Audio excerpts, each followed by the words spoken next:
problem solved. Except that there's 4 million products. The right approach and the right strategy, you can scale these shops very, very large. The mindset of this is just a different business model. It's a different way of thinking about it. There is so much opportunity there.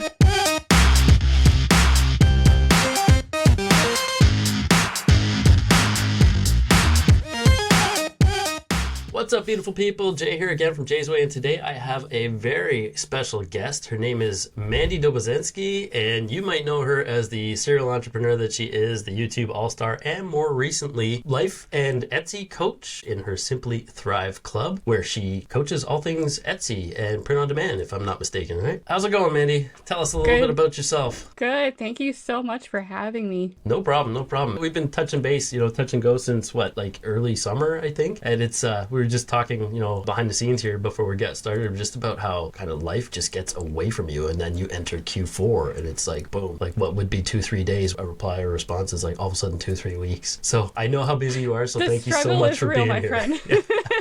Yeah. So what we were joking around earlier is what you don't see outside of our shots here is that there might be a little bit of a disaster to the left and right of the camera scene right now. Me packing and stuff. And I guess with you were saying once upon a time that you were contemplating printing your own sweaters and stuff. So I know you started with handmade, and there's some stuff going on. Like you mentioned there was some out of sight there, some potential stuff from when you were thinking about doing the handmade sweater stuff. So what led you from career in HR, I believe, right, to your handmade business? So what was the deal with HR? That was what you went to school for? Yep. So my entire career was in human resources, for those who don't know what HR is, but the people side of business, right? And I did a little slight detour at one point. I did IT project management and process improvement for a while too, for a few years in between when I took a little break from HR. So I think that's where my love of systems and efficiencies and planning and all of that comes into play. But we throw it all the way back to 2017.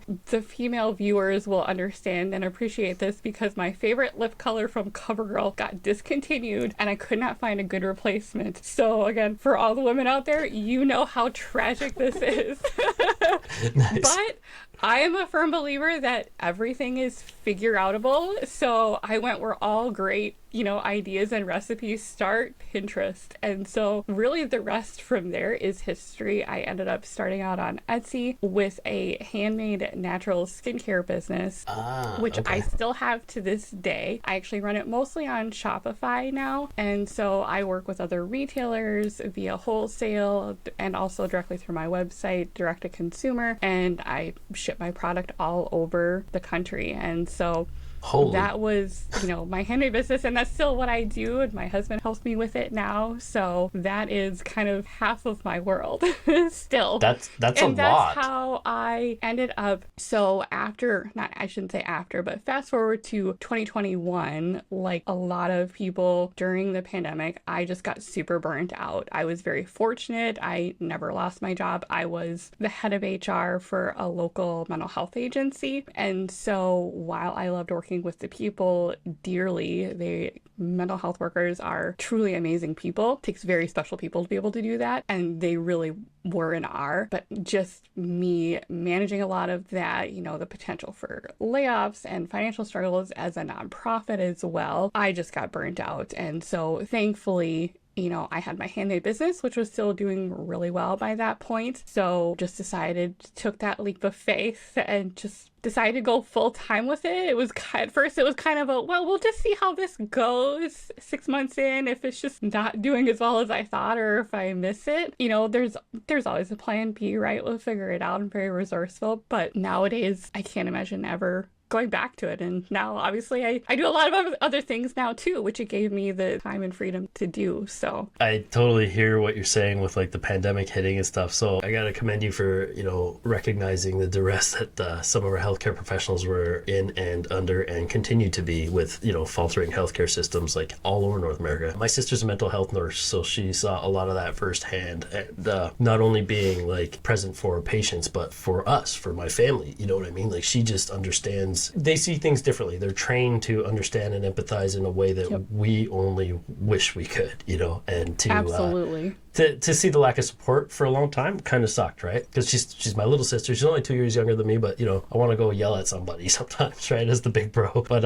it's frustrating that way. But without our healthcare folks out there, them and teachers, I think, get the short end of the stick, right? The two kind of 100%. vocations. Pardon my allergies. The two kind of vocations that they keep our world going, right? Like keep our everything going. So, I had to make a little bit of a shift with the pandemic, and like we were outsourcing everything with POD. I've been doing POD for a long time now, and then it just became like the supply chain shortages were insane, right? As soon as 6 months in. So like, what do we do? So we bought a whole bunch of print equipment and started printing ourselves, because our suppliers in Canada ended up actually still having a ton of inventory, but nobody was like using it fast enough. They're not, I guess, not a lot of actual POD printers on a large scale in Canada. So we were super fortunate. We just had to have the means to print the shirts versus, everyone we were outsourcing to was literally out of blanks. So what was the pandemic for you when you started that way? You obviously POD right away. Did you start with a digital thing like a lot of people did? Or how did you, dabble and get your way to POD? So with print on demand, again, 2021 was when I decided to go full time with my handmade business. And again, being,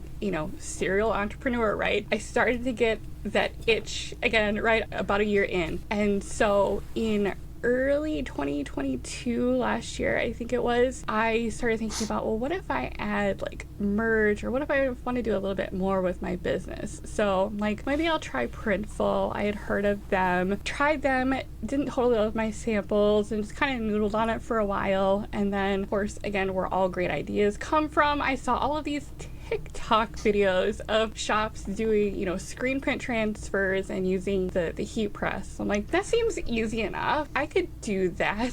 Turns out when we talk about stuff around our room, I'm looking right past my screen where my heat press still sits. Big old heavy thing. Didn't want to bust a bubble or drop the dime on it, but Mandy's got stuff around what you can't see too, not just me. There's inventory, there's heat press over there. Yep. So turns out it's also a fairly small room, but it's the only space I would really have in my house other than because I do my handmade stuff. So turns out heat pressing in a very small room, not fun. Hot. Not fun. 10 out of 10. Hot. Don't recommend. And it's just hindsight 2020. So working on my handmade business, being on my feet, there's a little bit, not a ton, but a little, some labor involved with, making batches of what I do for that. So doing that for most of the day, and then, thinking I'm going to come in and press all these shirts, and just, which is even more manual with like getting the weight down on those heat presses, is kind of crazy. I didn't think that one through, clearly. Well, I was just going to say the heat, right? Because we had a conveyor dryer running at 350 Fahrenheit, I think, or Celsius actually, and then the heat press. So we had 2 heat presses going, and we were in a 600 square foot room with ventilation, and it was hot all winter. It was hot.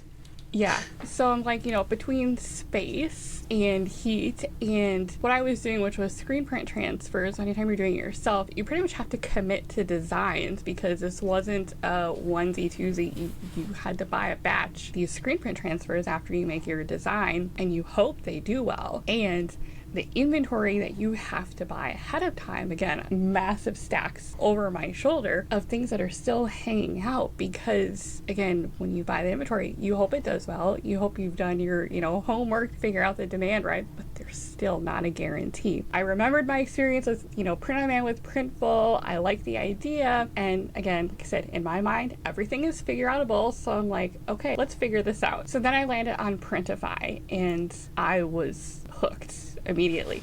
When they talk about drinking the Kool-Aid, I drink the print on demand Kool-Aid. 100%. Forget branded merch. Forget branded merch. I was like, I'm going to go big, because I also love the design aspect. I'm not trained in any way. I'm not like you. I'm not a graphic designer by trade or anything like that, but I like and enjoy the creative process. And so again, being serial entrepreneur, I'm like, I want to figure out more about this. So again, but how was your shiny object syndrome, right? When you saw the products, oh my god, I'm guilty, so guilty. So I'm going back to my TikToks, right? And I'm like, this is what I'm gonna do. I could design to my heart's content, which again, like I said, is my favorite. I didn't have to deal with any of the problems related to fulfilling. There was no heat involved. There was, storage of inventory involved. Problem solved. Right.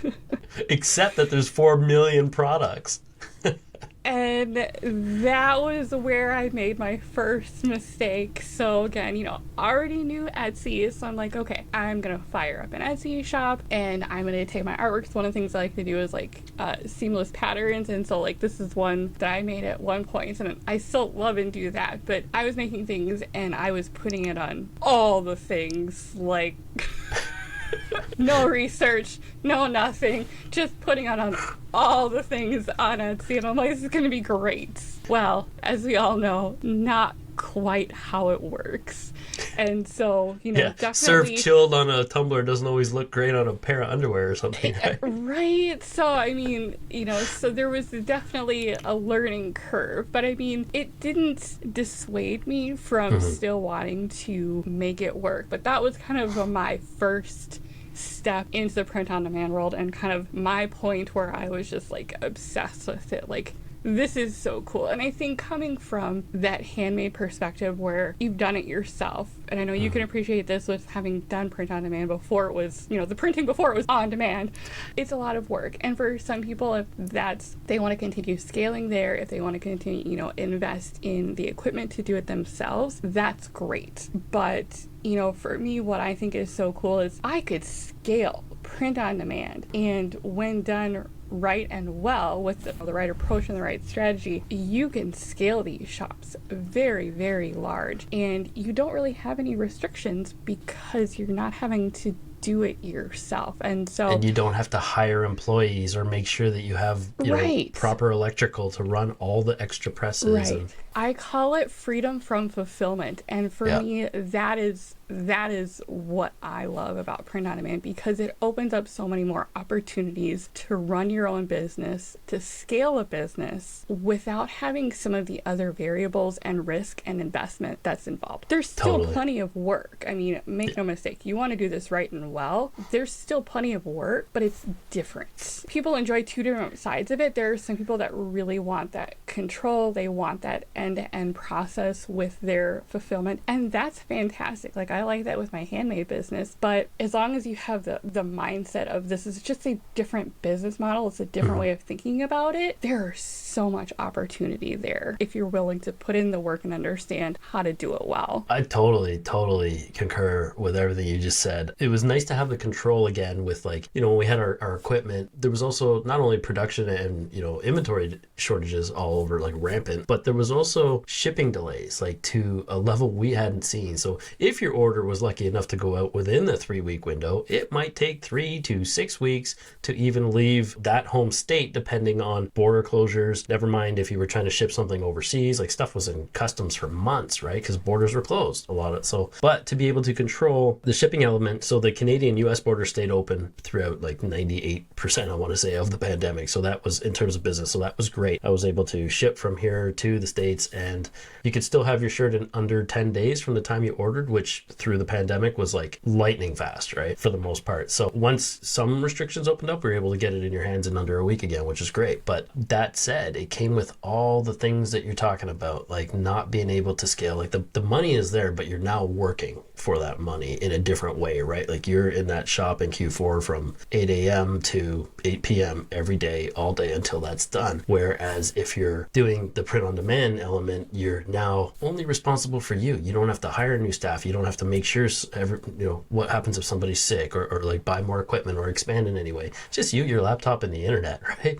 And it's really limitless, and it's the only business model I think I've ever come across where the more you work, the more you get paid, and not in a sense where it's like piecework, but you can really blow up some stuff and like kind of exponentially grow with a little bit more work once you've kind of nailed down those niches in the beginning, right? Like you said, it is work in the beginning, absolutely, but a lot of it can be, I'll never use the word passive income because nothing's ever truly passive that way, right. But a lot of it can be partially passive, I'll call it, where you're still making money when you wake up and checking and you've got orders, right? That to me is still, there's an element of passivity there. I guess we live in a beautiful time, like where I just wish I was doing a move like this now, that, moving to Belize like 10 years ago, right? Because it's like, that's when print on demand kind of started becoming a household name or anything like that. But I was like, I wish like I had known that this was a thing back then. I wish there were these interviews like this with people who are in the industry who genuinely want to help. I wish there were the Facebook groups, the resources, all the things. There was nothing, right? There was nothing back there. So now that with all the shiny object syndrome and all the potential products and everything that you got going on there, and you were throwing stuff on all kinds of things, what led you to a point where you decided, okay, now I got to focus on this niche or this product? And what kind of gave you, it'll let you put on the blinders, so to speak, in a way? Exactly. I was classic poster child of shiny object syndrome. All the things that you and I tell people now not to do, I did that, right? We learned from that, and that's okay. It's part of everyone's day one, everyone's journey. And it's so fun. It is. There was not a point in that where I'm like, gosh, this just really sucks. Like, I'm not selling anything. It was like, okay, this isn't working. And I think that's just that entrepreneurial spirit, right? Of it's figure outable. That didn't work. So we're going to pivot and we're going to try something else. Because while that was fun, and I still get sales on that shop every once in a while, it was going nowhere fast, clearly. So then I'm like, made a decision. I'm like, I'm going to start a brand new shop.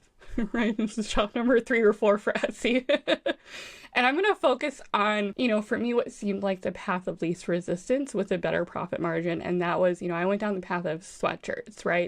T-shirts can absolutely still be doable, but I like the idea of sweatshirts, just having a slightly higher profit margin. I'm like, if I'm going to do this, let's just stick to one and we'll see where that goes. And so I set a goal. Like I said, project management, goals, planning, I'm all about that. So I'm like, I want to hit 6 figures revenue in a year. All the gurus on TikTok said I could do it, right? So like, that's going to be my goal. We're going to make it happen. So it's like, I was going to do this. So again, everything's figure outable. So did the work, did the research, landed on an approach of wanting to really understand where the demand was, what was selling, what some of, not necessarily the super trendy generic trends, but like, how can I tie that into designs and specific niches that are going to sell? So at about 9 months in, remember I started this kind of mid 2022 once I got to kind of that point. At about 9 months in after that, it was early this year, kind of right after Q4 coming off of 2022, I realized I was going to hit that 6-figure goal before the 12-month mark. And that's the point where I was like, this is real. Like, this can be done. And it wasn't because we were still in the pandemic where everyone was just throwing money everywhere, things that were going out, but this was real. Like, this was after that, I'm in the US, so US economy was already starting its downward slide in 2022 and into 2023. And I'm like, this is still real and still possible. And so then at the 10-month mark, that's when I passed my goal line of, the 6-figure revenue. Awesome. That was kind of that moment like, wow.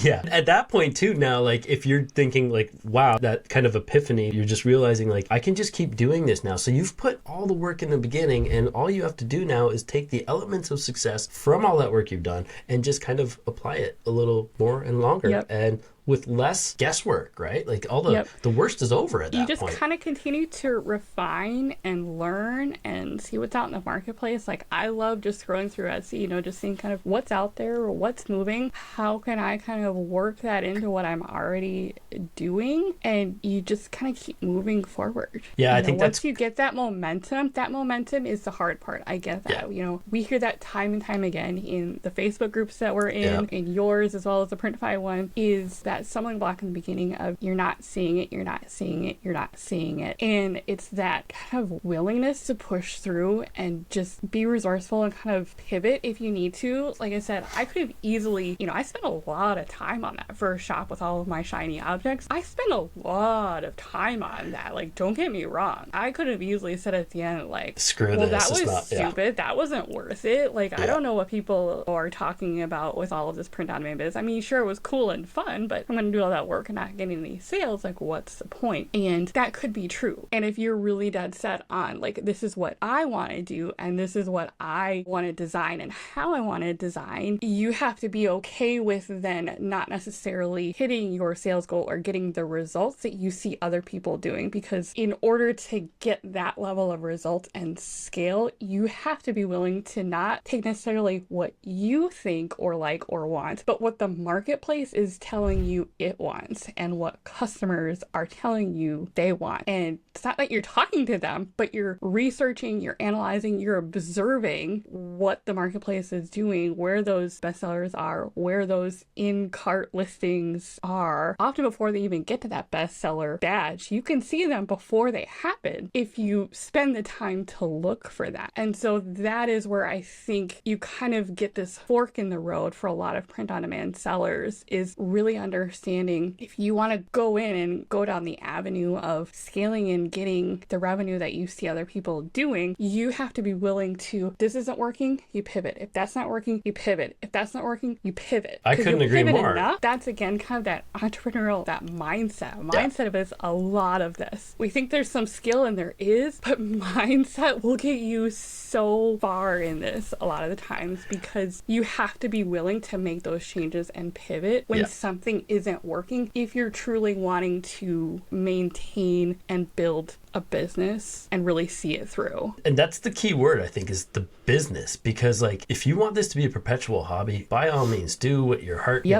design to your heart's content, do what your passions are burning within and all that stuff. But if you want to pay your mortgage one day, or like put food in the fridge, you got to treat it like a business if you want to see business results, right? So you can be working like 40 hours a week or 50 hours a week on the things that you like, but it's that romantic idea that just because you created this masterpiece, or it's taken you, I put in like 100 hours this month and blah blah blah. Well, that doesn't mean that it's going to translate if that 100 hours of effort is put into something that not everybody wants, or that nobody wants, right? Other than you and maybe profitable. Yeah. So identifying the niches, whether or not those niches have demand, is the big one, right? And then finding out what products, I guess, is the other easy one. Like, there's a lot of tools out there like that for that now. And that's, eRank and everbee come to mind as the two that I like for keyword research and then product validation, right? It's just so easy. It's kind of in your face, and it almost makes it idiot proof, right? And that's another thing. Like, there weren't these tools back in the day, right? So I always preach, like, you don't need the tools, but they sure as heck help once you know what what it is, the information that you need to work with, and you can kind of put away all the noise. But I think you need the grassroots approach, right? You need to look at the search boards, you need to look at the trending stuff, you need to search by bestsellers, all the things. Is there anything that you would say, or any advice in terms of like how to validate a niche or like particular product that you think, like, because you mentioned how you said something along the lines of like making sure that it sells and being able to identify a bestseller before it actually blows up. So how would you go about doing that? A little nugget we can drop here. Yeah, definitely. So I look for demand directly on Etsy. Like you said, there are lots of tools. I've used plenty of them over the years. I'm a process person. I love technology. I'm married to an IT guy. So I live and breathe, in kind of this, technology land. So I love being able to explore all the tools and see which one seems the most intuitive and will work well. And I'm right there with you. eRank, if I had to pick just one, more so just because I'm super visual and having, the colors and the stoplight colors in there, like, I'm extremely visual. So if nothing else, like, that is the one where I would probably go, with everbee being kind of my Chrome extension that I like to use, especially just because, like you said, it's right there. You don't even have to leave Etsy. It's just it's right there. But the point that I think that you made that's really important is you don't even need a tool. Like I said, if you want to understand demand on Etsy, go to Etsy. It's the one source of truth when we talk about algorithms and data and all of this. All of that gets eventually mined through a bunch of different, developers when it's hitting these other third-party systems, which is great and cool, and it does what it's supposed to. But that one source of truth is going to be Etsy. And in my mind, those little red words that you see on Etsy that say in demand or in 20 plus carts, pay attention, or viewed 20 plus times in the last 24 hours. Pay attention to those. And sometimes it means, depending on what Etsy is testing at any given moment, sometimes it means you may not see a bestseller badge, or you may not see any other indicator. But if you're filtering, if you use that little trick where you filter by star seller, change it to best, most of the things on that first page are going to be those top sellers. And even if they don't have a badge, you click on them and you see those, I call them the magical little red words. That is how you know what is is actually, you don't need fancy tools for that. Like you said, fancy tools make it sometimes a little easier. It's just, wait for it, it's just real work. But right, you dig in, and in my mind too, having that data is great, and having a tool that's just going to spit out some numbers is great. But I also think that taking the time to do that visual observing, analyzing, searching, seeing and looking at that listing in full view of what about that is interesting. Like, what am I seeing across this listing and this listing and this listing? Is it a vintage grunge look? Is it, the retro wavy? What about it seems like it's standing out? Totally. And you need your eyeballs for that. Data will tell you so much, but having those visual cues is what also helps you make better designs and understand the layout, the design, the flow, the spacing, all of that. Your brain is just, whether you realize it or not, you're subconsciously taking all of that in. And over time, the more you do that, the more you start to build that knowledge and expertise around what makes a good design that will sell. I love that you're going there. Yeah. That's a hard thing to explain. Yeah. But until you start doing it, and some days the research and the analysis and data, like I said, that's great. But that's only going to get you so far, because if you don't understand what's going to make a good design, then you need both of them to go together. And in order to do that, you have to be out there and just observing and looking. And then you have to take a moment, take yourself out of that research, and eventually just start making something, and then continuing to improve your skills over and over and over again. The more that you do it, the more that you learn. My first few designs were garbage. I'm the first one to tell you that. I have like 200 listings that are completely deactivated that I should just delete because nobody wants to look at that again. But in order to find what works and to continue to build the skill, that's a skill that you build over time. I think people come into this thinking, I'm going to do the research. I found this great niche. I found this cute design. I'm going to recreate it and it's going to sell. You need to practice that, because it's just not something that immediately happens. It's just like anything else, right? It's a skill that you have to continue to hone and refine and practice, and then it will start to come together, and you understand, like, because then you start to get the sales, and then you start to see, there it is, now clicks. I get it. Then you get your momentum. For sure. But, I think there's so much of an element that you just have to be out there and observing and looking, and then pulling yourself kind of out of that research and the data, look, and then do. I also see people, they get so hung up on finding the right tool or the right data or the right niche, when at the end of the day, it comes down to having a good design that people want. Yes.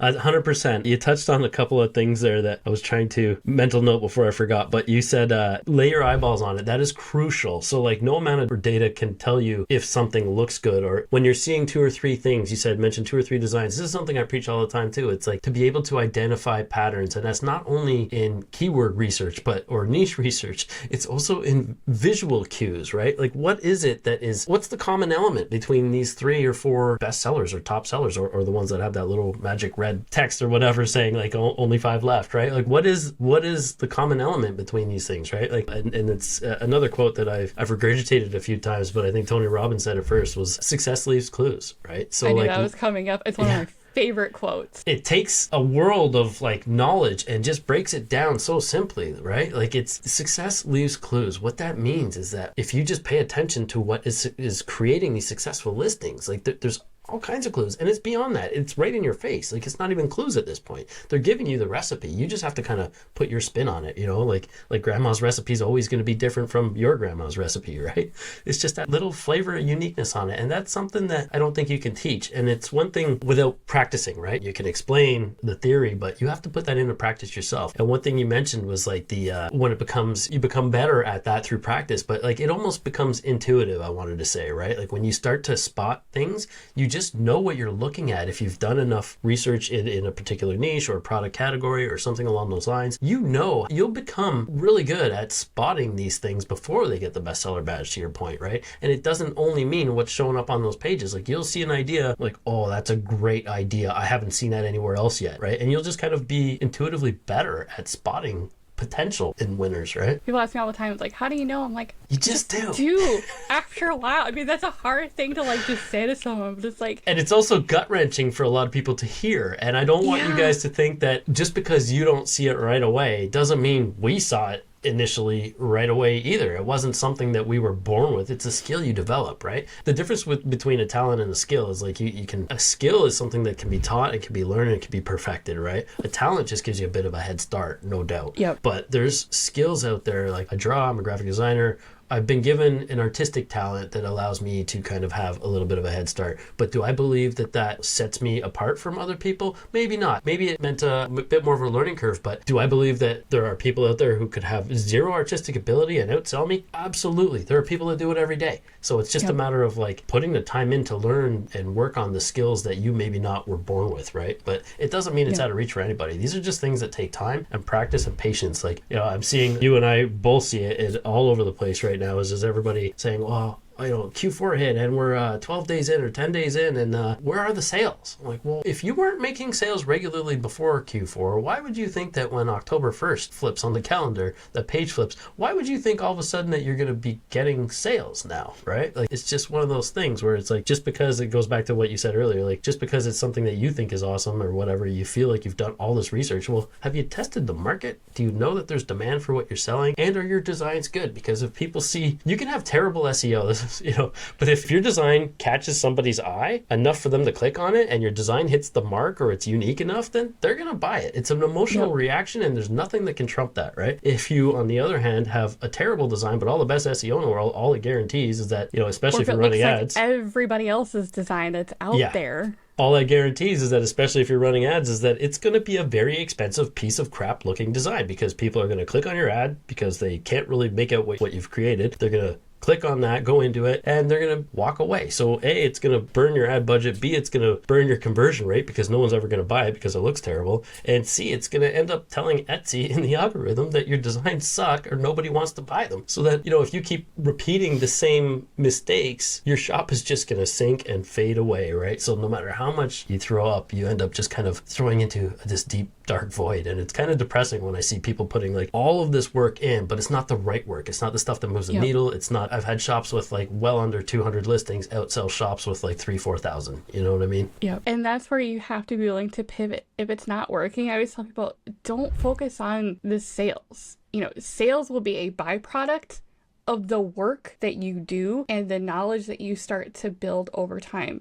Don't dwell on your sales or lack thereof. If you're not getting what you want out of your shop, pivot. If a niche isn't working for you, pivot. Don't just keep doing the same things over and over again that aren't working. Keep researching, keep learning, keep improving. One of the things I have, so I do a monthly challenge in my group every month. And this month, one of the things that I put out there for the group to try if they wanted to do the challenge and participate is kind of creating a trend board, basically. So going out on Etsy, again, spend at least 30 minutes every day. Go out there, see what's in demand. If you start to notice patterns of things, if you start to notice similar things, if you're finding listings that have those, you know, magical little red words on them, take a little screenshot, open up Canva or whatever you're in, drop it in there, and then fill up a board, basically a virtual board, and then go back and look at it. What I did with mine was I moved some stuff around. So here's some fonts that I saw that were kind of seeming like they're popping out more. Here's some color palettes that I saw that were popping out more. Here's some, you know, different design elements that I'm starting to notice, you know, some little patterns around. And before you know it, you have this board that you can look at, and it's just a visual, it's completely visual, and then use that as kind of a guide. Start pulling different pieces of that. Don't just replicate exactly what you see. Pull elements from those various trends and patterns that you saw and use that to help you influence and learn and understand and create better designs.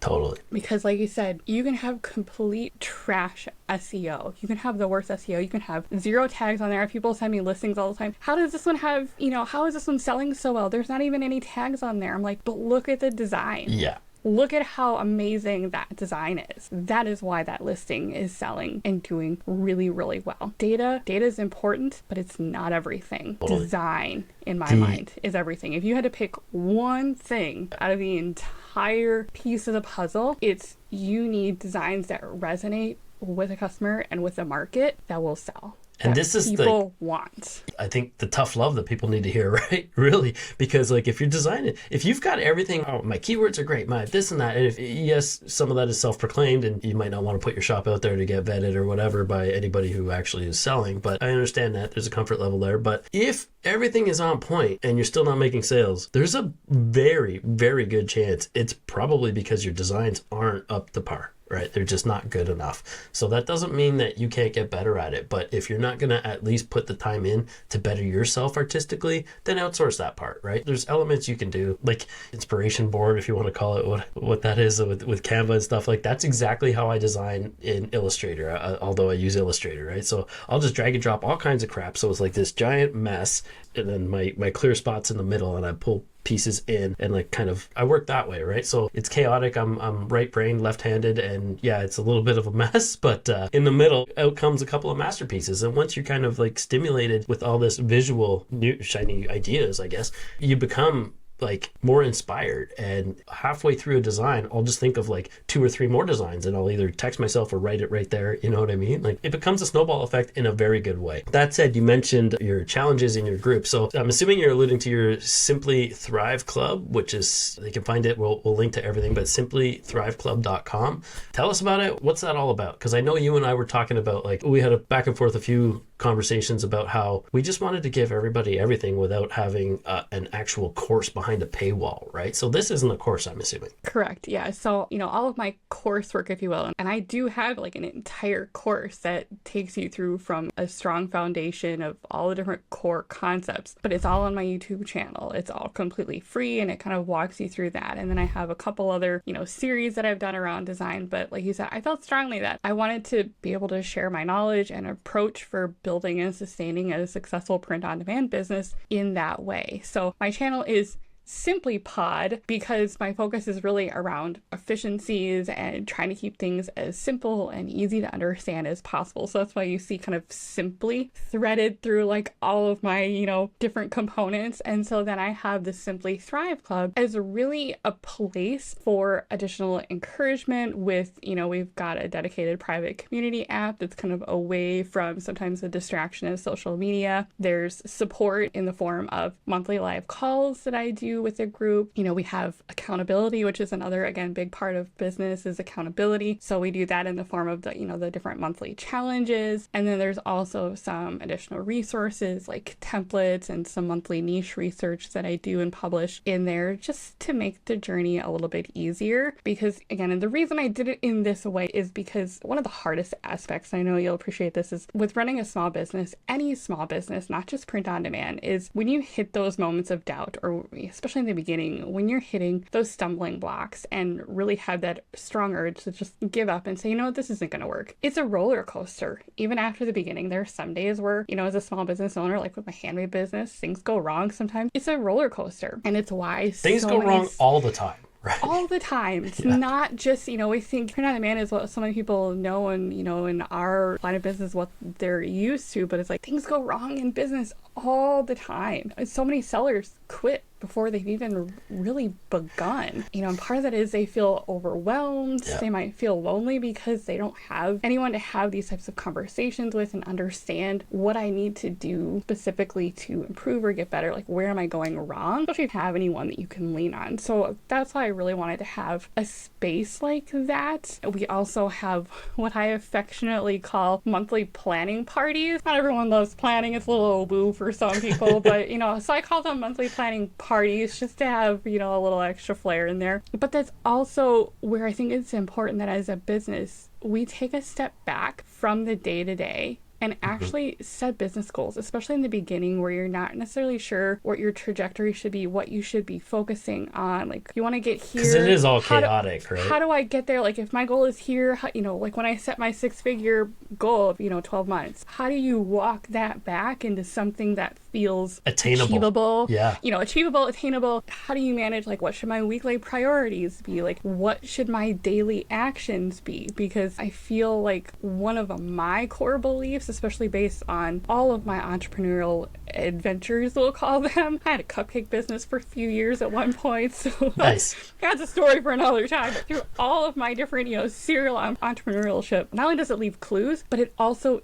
isn't a giant leap. It's that daily commitment to taking small steps that compound and accumulate over time. Yeah, and so just like interest, right? What are those actions? What are those, spending 30 minutes every day going through, the trends on Etsy or searching for customer demand, 30 minutes there. Like, what are those little daily actions, those little building blocks that you can take along the way to help you get better and keep that forward momentum going so that you don't lose sight of what you're actually trying to accomplish? I think that's great. I think that's also, you touched on something there that was, I'll allude to your time blocking series when you were talking about this, because I don't think that you necessarily need to spend like 2 full days on research, right? Or one specific task, because then you'll kind of, so multitasking is a giant myth, really, from my perspective, right? It's proven scientifically too that people who say they multitask you can't actually do it. Your brain can't actually do it. We don't work that way. We're not wired that way, and you will, I promise you, be more productive if you can use a Pomodoro technique, anything, like even if it's just simply setting a timer,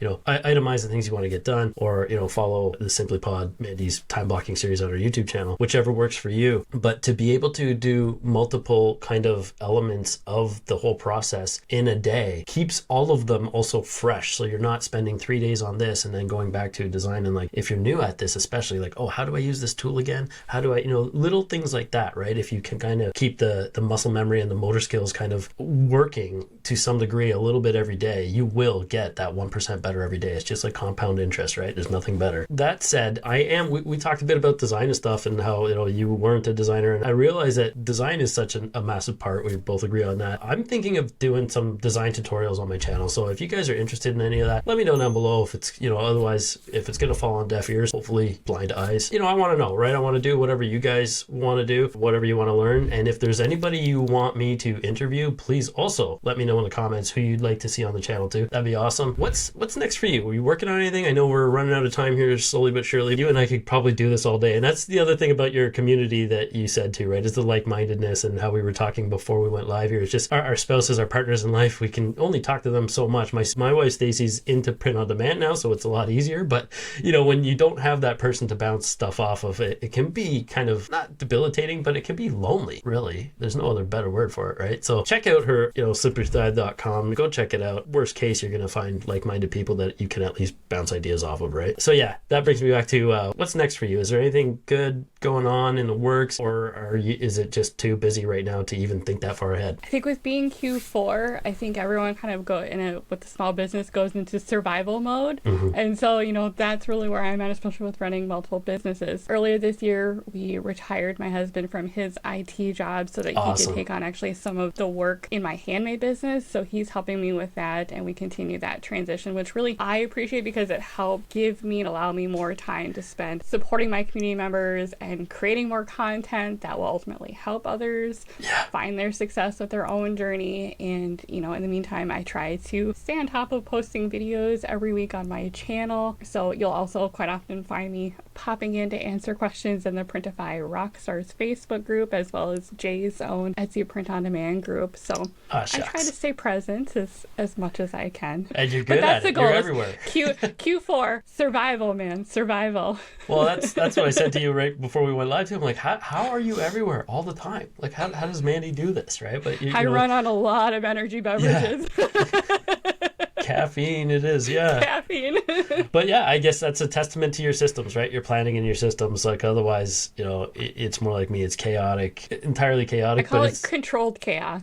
Yeah, it's organized. I call it organized chaos, right? Organized chaos. I know where everything is. It might look like a disaster, but I'll find that within 3 minutes, right?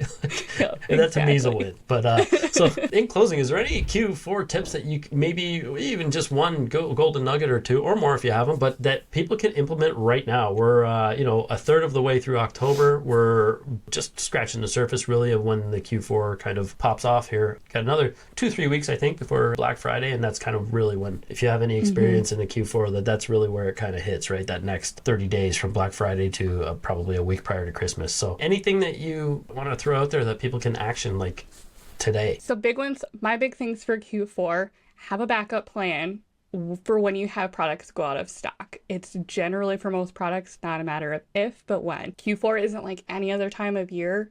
these things can happen. So have a plan B so that you can, again, easily pivot and make sure that it's figure outable for your business. Don't go overboard on holiday designs. They have a much shorter lifespan than evergreen designs. So if you've got some good established niches that you're already in, offer some holiday themed designs that will appeal to your customer base that already exists, but otherwise keep working on building those evergreen designs because they're going to be great for gift giving in the holiday season, but they will live on long after that beyond the holidays. So don't cap your potential with just holidays. And the other big thing that I like to tell people for Q4, especially with print on demand, when you are working and kind of at the mercy of other third-party providers, be nice to customer service people who are doing their best to help you during Q4. Things happen. It gets frustrating. I've had it happen myself. I get it. But if something has gone wrong with an order, it's not their direct fault. And taking out your frustrations on them isn't going to do anybody any good. And it's certainly not going to help the situation in any way. This time of year is just as stressful for them as it is for any of us as merchants, as sellers. Remember that we're all real people. They're real people with real feelings. And at the end of the day, the world just needs a little more grace and kindness. Absolutely. So just remember that. I couldn't agree more. Like, I feel like you're taking the words right out of my mouth, right? One of the things I've said, always said forever, is like, have backups for your backups. And that was, people don't always understand that, but that was one big epiphany and pivotal at the same time. But when you move from like the Printful of the world to the Printify, and you see that there's 8 or 9 different or 15 or 20 different printers printing the same product, so you know you're going to have a few options for backups. That takes so much of the guesswork out, rather than like asking in all the groups like, oh, what company, because they're all under that umbrella. It makes it really easy to kind of like transition that way. And another thing is like, just be kind. These are, to your point, that these are humans. Everybody is kind person until something happens to them or they go through some shit, and just being real here. And then that's stuff you don't know. Everybody's got things going on. The holiday season isn't awesome for everybody. People are also trying to do a job. They're also trying to help you. And I literally met some of those people that we're talking about not even a month ago now, and they are kind humans. I was saying this in jest to somebody else earlier, that if I was to ever work for somebody else again and have like an actual boss and work for a company, it would probably be Printify. I'm not even kidding. Like, the care and commitment they have, and the genuine willingness to want to see us survive and succeed and strive and thrive, I should say. It's something that I haven't seen in a corporate kind of culture, if you want to call it that, ever. Really, just that kind of genuine want to see everybody win, right? So that's something I know Mandy and I share as well. So to be able to be a part of that, it's kind of crazy, right? When you start talking to people, and you really do attract like-minded people to your circle. And I think that's the one thing. So be kind, and don't be afraid to help others too. There's something special about being able to say that you've helped somebody, or have them come back to you and thank you for that, right? And be gracious. So thank you so much, Mandy. Long way to say that I love everything you just said, because I feel the same. But yeah, thank you so much for doing this. I know you got to run. I know you have your office hours with your Simply Thrive over there. So I appreciate your time sincerely. If you guys have any questions for Mandy, you can drop them below, or go find her. We'll drop all the links below. And again, if there's anybody else you want to see on the channel, let me know down below. Thank you guys. Have a great Q4, and we'll catch you in the next one. Thanks, Jay.